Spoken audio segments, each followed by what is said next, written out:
Once upon a time, there was a little girl named Lucy who lived in a tall apartment building. This apartment was older than the other buildings on the street, and sometimes strange noises could be heard in its hallways at night.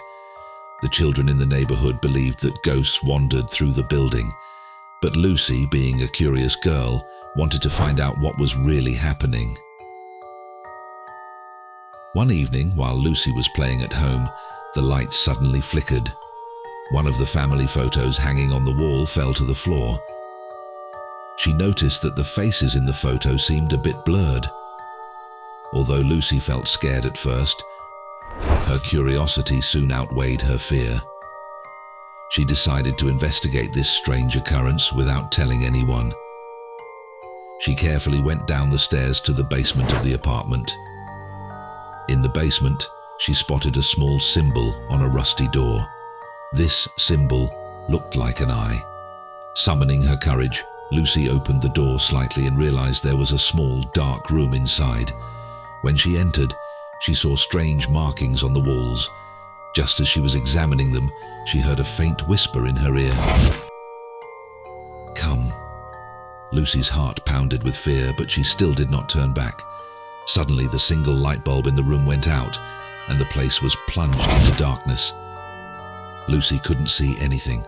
When the light came on again, she found herself standing at the entrance of the apartment building. The sun was almost setting. As though guided by an invisible force, Lucy walked over to the children's park next to the building. The park was very quiet. The swings were gently rocking in the breeze. All at once, one of the swings began to move quickly on its own. Lucy's heart pounded loudly. When the swing stopped, a faint shadow appeared upon it. The shadow turned toward Lucy, smiled, and whispered softly, "Thank you." Then the shadow vanished, and all the park lights suddenly came on as they had been before. Lucy felt an immense sense of relief. She realized that the creepy sounds and strange events in the apartment must have been connected to this restless shadow. From that moment on, everything seemed to return to normal. As Lucy made her way home, she thought about everything she had seen and heard that night. She didn't know if she would ever dare go down to the basement again, but she felt a little proud for having uncovered a hidden secret and perhaps setting a troubled spirit free. Although Lucy believed her eerie adventure had come to an end, she still couldn't shake the lingering feeling that the old apartment building held more secrets. Night after night, she found herself staring at her bedroom ceiling, replaying the events in her mind. One evening, as she drifted off to sleep, she heard a soft rustling in the hallway outside her door. It sounded like footsteps, slow and purposeful. Gathering her courage, she opened the door, only to find nothing there but a faint chill in the air. The next day, Lucy decided she would not rest until she knew more about the building's past. She sought out Mrs. Caldwell, an elderly neighbor who had lived there for decades. Mrs. Caldwell spoke in hushed tones about how the apartment was once a grand estate, later converted into housing. She mentioned hearing rumors of hidden rooms and lost letters, clues, she believed, to the old building's haunted happenings. Intrigued, Lucy asked Mrs. Caldwell if she had ever encountered anything unexplainable herself. The old woman simply smiled, tapped her cane against the floor and whispered, "Some secrets are better left undisturbed." Lucy couldn't let it go. That night, she ventured down to the basement again. In the faint glow of her flashlight, the rusty door with the eye symbol still stood slightly ajar. As she stepped inside, the walls seemed to hum with an almost inaudible vibration.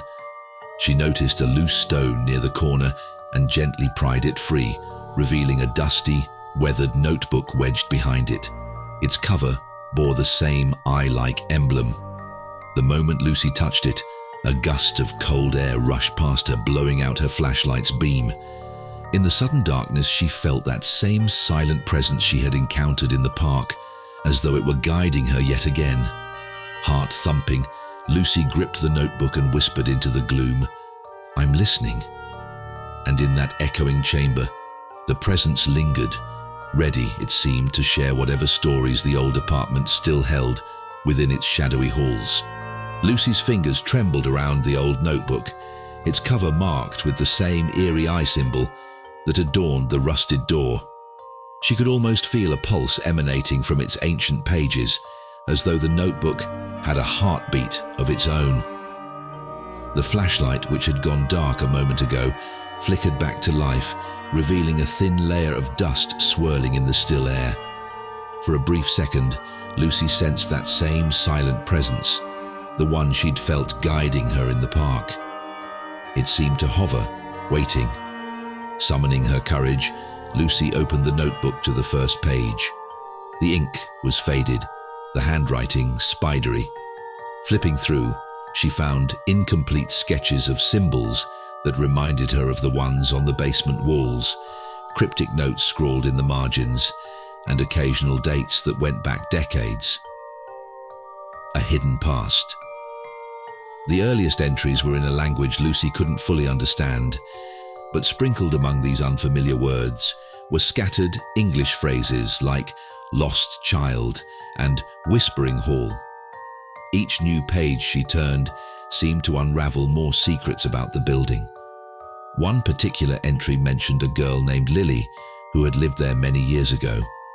According to the notebook, Lily disappeared under mysterious circumstances, leaving behind nothing but a small ribbon and a half-finished drawing pinned to the wall of what was once her bedroom. Lucy's heart ached for Lily. The tone of the notes suggested Lily might have been lonely, wandering the building's corridors in search of companionship. All at once, Lucy felt sure. The restless spirit she encountered might be Lily herself, or someone who knew what had happened to her. A sudden discovery. As Lucy leafed through the final pages, she found a folded slip of yellowed paper tucked inside. On it, in shaky writing, someone had scrawled, "Find the third door beyond the furnace. That's where the truth lies." Lucy frowned.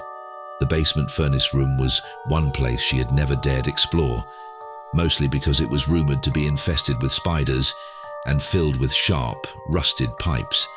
But if that was where answers waited, she knew she couldn't simply walk away now. Tucking the notebook under her arm, Lucy tiptoed through the basement corridor, her flashlight beam bobbing against the dusty walls.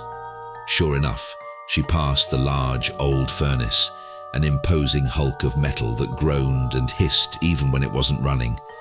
Beyond it were 3 doors, all looking equally dilapidated.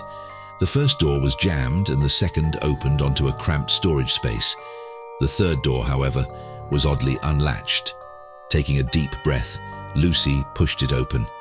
A stale, musty smell greeted her, and the air felt colder than anywhere else in the basement. Even though she was quite frightened, a sense of resolve carried her forward. She remembered how she had faced the spirit before. Surely she could face whatever lay behind this door. A new room, an old secret inside. The flashlight revealed a small chamber scattered with broken furniture, fragments of torn wallpaper, and a single, dusty mirror propped against the wall. There, in the mirror's reflection, Lucy thought she saw a flicker of movement, like a girl standing just behind her. Whirling around, Lucy saw only an empty room.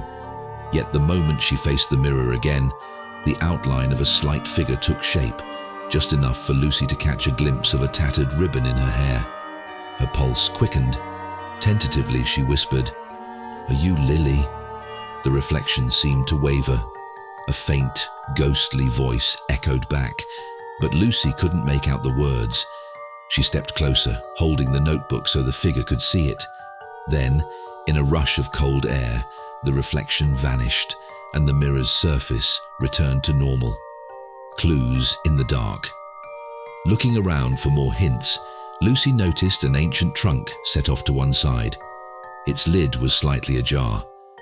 Inside were old photographs, some with dates scribbled on the back. In one picture, a small girl with braided hair stood in front of a massive oak tree, wearing a ribbon that looked very much like the one Lucy had just seen in the mirror.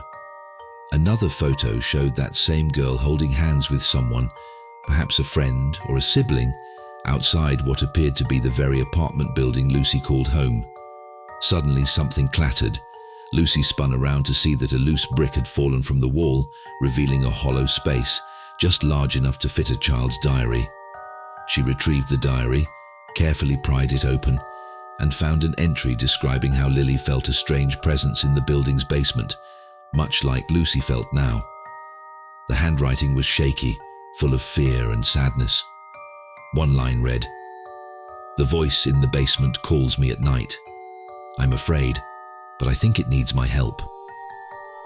Lucy's hands shook, her eyes filled with tears. She thought about the ghostly figure on the swing. Could it have been Lily all along? Or was it another Lon